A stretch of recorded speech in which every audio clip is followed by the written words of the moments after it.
Сау саламатсыздар ма, қымбатты достар. Күндегідей біраз сабақ өтейік. Негізі алып қарайтын болсақ, жылдың жаманы жоқ деп қазақ халқы айтады. Әрбір жыл хайуан атымен аталатынында барлығы біледі.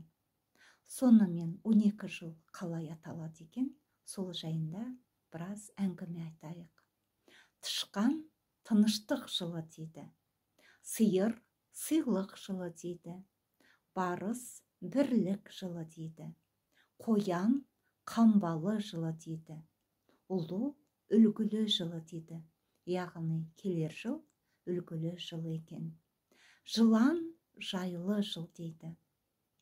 Жылқы жұтсыз жыл дейді. Қой құтты жыл дейді. Мешін мерейлі жыл дейді. Тауық табысты жыл дейді. Ит игілікті жыл дейді.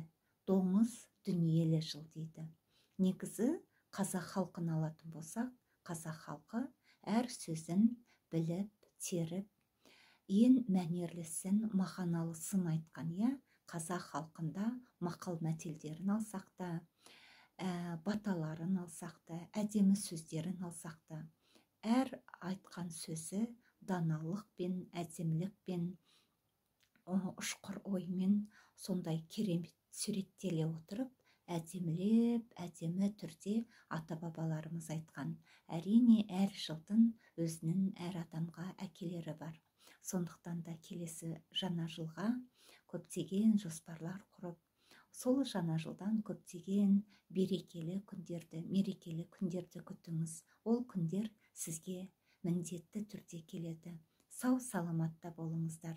Жаңа жылда жақсы күндеріміз көп болсын.